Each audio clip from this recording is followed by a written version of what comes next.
दोस्तों, यदि आप 2023 बिहार बोर्ड मैट्रिक परीक्षा का तैयारी कर रहे हैं तो मेक ज्योग्राफी का महत्वपूर्ण चैप्टर है भारत संसाधन एवं उनके उपयोग।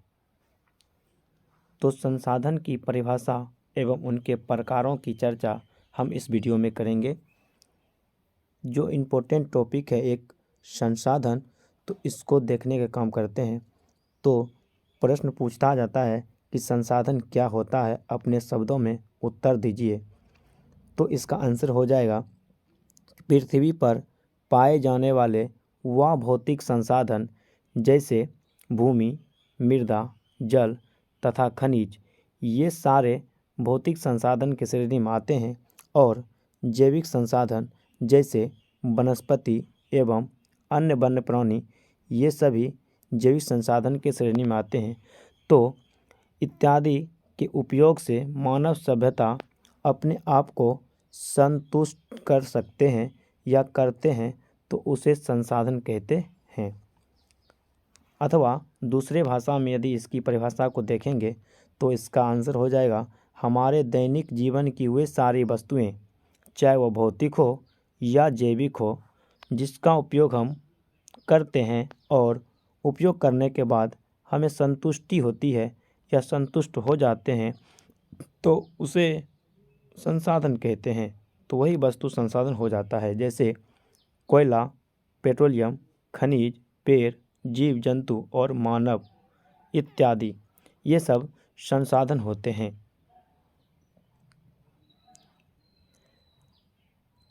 अब देखेंगे कि दो महत्वपूर्ण व्यक्ति ऐसे हैं जिसका कथन एग्जाम में पूछा जाता है। एक व्यक्ति हैं जिम्मरमैन।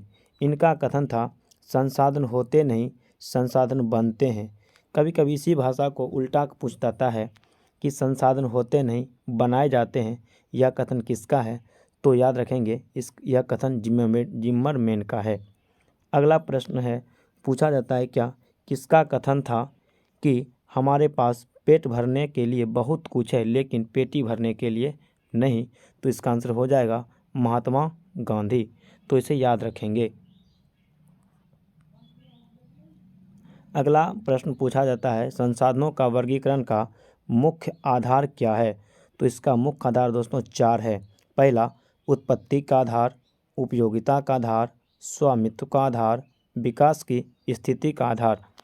तो स्वामित्व के आधार पर संसाधन दो प्रकार के होते हैं, जैव और दूसरा अजैव। उपयोगिता के आधार पर संसाधन दो प्रकार के होते हैं, नवीकरण और अनवीकरण। स्वामित्व के आधार पर संसाधन 4 प्रकार के होते हैं, व्यक्तिगत, सामुदायिक, राष्ट्रीय और अंतर्राष्ट्रीय। विकास की स्थिति के आधार पर भी 4 प्रकार के होते हैं, संभाव्य संसाधन, विकसित संसाधन, भंडारित संसाधन एवं संचित कोष संसाधन। अब इसके प्रकारों का वर्णन बारी बारी से हम करेंगे। इनके प्रकारों का वर्णन हम बारी बारी से करेंगे। तो उत्पत्ति के आधार पर संसाधन के प्रकार।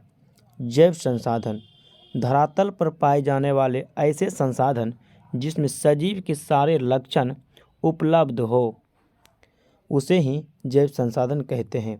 अर्थात जिस संसाधन में जिस सजीव के सब लक्षण उपलब्ध हो, उसे ही हम जैव संसाधन कहेंगे। जैसे मनुष्य, वनस्पति, पशुधन, मत्स्य, पशु पक्षी एवं अन्य वन्य प्राणी इत्यादि। अगला प्रकार आता है अजैव संसाधन। अजैव संसाधन वह संसाधन होते हैं जो धरातल पर पाए जाने वाले निर्जीव वस्तुओं के समूह में होते हैं, जो हमारे दैनिक जीवन के लिए उपयोगी होते हैं।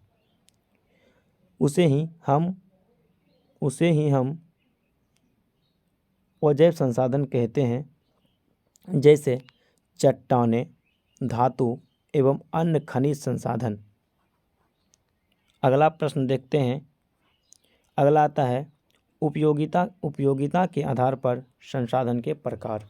उपयोगिता के आधार पे भी 2 प्रकार के हम पढ़े थे। एक होता है नवीकरण संसाधन और दूसरा होता है अनवीकरण संसाधन। वैसे संसाधन जिसे हम भौतिक, रासायनिक या आंतरिकी प्रक्रिया के द्वारा पुनः नवीकृत कर पाते हैं, उसे ही नवीकरण संसाधन कहते हैं।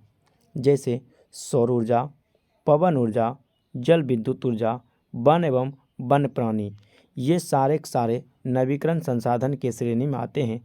लेकिन एक इम्पोर्टेंट टॉपिक ये पूछा जाता है कि सौर ऊर्जा किस प्रकार का संसाधन है, तो हम सब आंसर उसका दे पाएंगे पुनः पूर्ति योग्य संसाधन, क्योंकि ये इसकी पुनः पूर्ति हो जाती है, जो एग्जाम के दृष्टिकोण से अत्यंत महत्वपूर्ण है। अगला प्रश्न है अनवीकरण संसाधन, वैसे संसाधन जिसे हम भौतिक, रासायनिक, यांत्रिकी क्रिया के द्वारा पुनः नवीकृत कर पाना असंभव ही है, उसे ही अनवीकरण संसाधन कहते हैं। जैसे कोयला, पेट्रोलियम एवं अन्य जीवाश्म ईंधन, इसको प्राप्त करने के लिए हमें काफ़ी लंबे समय तक का इंतज़ार करना पड़ सकता है, लाखों करोड़ों वर्षों का करना पड़ सकता है। एक पॉइंट और इम्पोर्टेंट आता है, ये पुनः चक्रीय नहीं होते हैं, जबकि नवीकरण संसाधन पुनः चक्रीय होते हैं। अगला देखते हैं स्वामित्व के आधार पर संसाधन के प्रकार। ये भी 4 प्रकार के होते हैं। व्यक्तिगत संसाधन, वैसे संसाधन जो किसी खास व्यक्तियों के अधिकार क्षेत्र में आता हो उसे ही व्यक्तिगत संसाधन कहते हैं। जैसे भूखंड, जमीन जायदाद, निजी मकान, बाग बगीचे, तालाब और कुआं, ये सब व्यक्तिगत संसाधन होते हैं, किसी खास व्यक्ति का हो सकता है, उसे ही व्यक्तिगत संसाधन कहते हैं। जैसे आपका घर सिर्फ आपका ही है, मेरा घर सिर्फ मेरा ही है। अगला आता है सामुदायिक संसाधन, वैसे संसाधन जो किसी खास समुदाय के अधिकार क्षेत्र में आता हो उसे सामुदायिक संसाधन कहते हैं। जैसे सामुदायिक भवन गांव के सारे समुदायों के हो सकते हैं, मंदिर हिंदू समुदाय के, मस्जिद मुस्लिम समुदाय के, इसी प्रकार से गुरुद्वारा, गिरजाघर, सार्वजनिक पार्क, पिकनिक स्थल इत्यादि ये सामुदायिक संसाधन होते हैं। अगला आता है राष्ट्रीय संसाधन। राष्ट्रीय संसाधन मतलब होता है कि देश के सीमा के अंदर जितने भी संसाधन पाए जाते हैं वह सारे संसाधन कानूनी तौर पर उस राष्ट्र का संसाधन होता है, जिस राष्ट्र में वह वस्तु या संसाधन पाए जाते हैं, चाहे वह सार्वजनिक संसाधन ही क्यों ना हो या व्यक्तिगत संसाधन क्यों ना हो। अगला आता है अंतर्राष्ट्रीय संसाधन। किसी भी देश के समुद्र तट रेखा से 200 किलोमीटर की दूरी आर्थिक अवर्जक क्षेत्र कहलाती है। तो उसके बाद जो खुले महासागर में जो संसाधन पाए जाते हैं उसे अंतर्राष्ट्रीय संसाधन कहते हैं। इस पर किसी भी देश का आधिपत्य नहीं होता है, इसका देखरेख एक अंतर्राष्ट्रीय संस्था करती है। यदि इसका उपयोग कोई देश करना चाहता है तो वह अंतर्राष्ट्रीय संस्था से अनुमति लेकर के ही अनुसंधान कार्य कर सकता है। अगला नोट जो इम्पोर्टेंट है, पूछा जाता है कि राजनीतिक सीमा क्षेत्र क्या है। तो राजनीतिक सीमा क्षेत्र की परिभाषा हो जाएगी समुद्र तट रेखा से 200 किलोमीटर क्षेत्र के अंदर की जो संसाधन पाए जाते हैं वह राष्ट्र संसाधन तो होते ही हैं, तथा यही क्षेत्र राष्ट्रीय राजनीतिक क्षेत्र कहलाती है। अगला आता है विकास के आधार पर संसाधन के प्रकार। संभव संसाधन, वैसे संसाधन जो किसी विशेष क्षेत्र में मौजूद होते हुए भी उसे उपयोग में नहीं लाया गया हो, उपयोग में लाने की संभावना हो, उसे संभवी संसाधन कहते हैं। किसी संसाधन को उपयोग इसलिए नहीं किया गया क्योंकि यह दुर्गम क्षेत्र में होने के कारण महंगा हो सकते हैं, अत्यंत गहराई में पाए जाते हैं। जैसे हिमालयी क्षेत्र का खनिज, क्योंकि हिमालय क्षेत्र में जो खनिज पाए जाते हैं वह कम से कम 7 से 8 किलोमीटर अंदर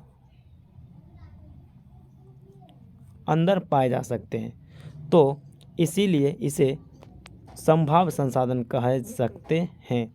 अगला आता है नोट में जो कि इम्पोर्टेंट है, एग्जाम के दृष्टिकोण से अत्यंत महत्वपूर्ण टॉपिक है, वह है राजस्थान में एवं गुजरात, इन 2 क्षेत्रों में, राजस्थान और गुजरात के इन 2 क्षेत्रों में जो मरुस्थलीय भाग पाए जाते हैं इसमें पवन ऊर्जा और सौर ऊर्जा की असीम संभावनाएं हैं। अगला आता है विकसित संसाधन, वैसे संसाधन जिसके सर्वेक्षण के बाद उसकी मात्रा, गुणवत्ता, उपयोगिता का अनुमान लगाया जा चुका हो उसे ही विकसित संसाधन कहते हैं, लेकिन वर्तमान समय में उपयोग में नहीं लाया गया है क्योंकि हमारे देश में तकनीक का अभाव है। अगला देखते हैं। अगला आता है भंडारण संसाधन। ऐसे संसाधन जो पर्यावरण में उपलब्ध होते हुए भी तथा मानवीय आवश्यकताओं को पूर्ति करने में सक्षम भी है, फिर भी तकनीकी एवं प्रौद्योगिकी के अभाव में तत्काल में उसका उपयोग नहीं किया जा रहा है, तो वह भंडारण संसाधन होते हैं। जैसे जल से हाइड्रोजन और ऑक्सीजन को अलग करके उपयोग करना। हम जानते हैं कि ऑक्सीजन आग को जलाने में मददगार होते हैं और सबसे ज्वलनशील पदार्थ हाइड्रोजन होते हैं। यदि दोनों को अलग कर लिया जाता है तो जीवनदायिनी ऑक्सीजन गैस की भी प्राप्ति हो जाएगी और ईंधन के रूप में हम हाइड्रोजन का प्रयोग भी कर पाएंगे, जो तकनीक के अभाव में संभव अभी नहीं हो पाया है। नोट: संचित कोश संसाधन एक प्रकार का भंडारण संसाधन ही है जिसका उपयोग तकनीक के अभाव में तत्काल नहीं किया जा रहा है। अब इस चैप्टर के जो शेष बचे भाग हैं उसे अगले वीडियो में हम डिस्कस करेंगे। इसके दूसरे भाग में हम संसाधन नियोजन,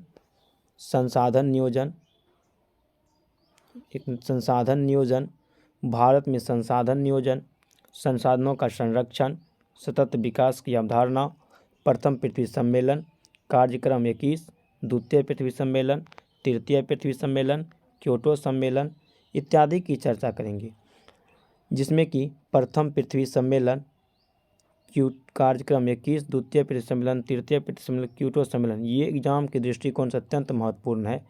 इसके अगले भाग में हम इसका डिस्कस करेंगे। यदि वीडियो अच्छी लगी तो चैनल को सब्सक्राइब कीजिए और लाइक कीजिए। धन्यवाद।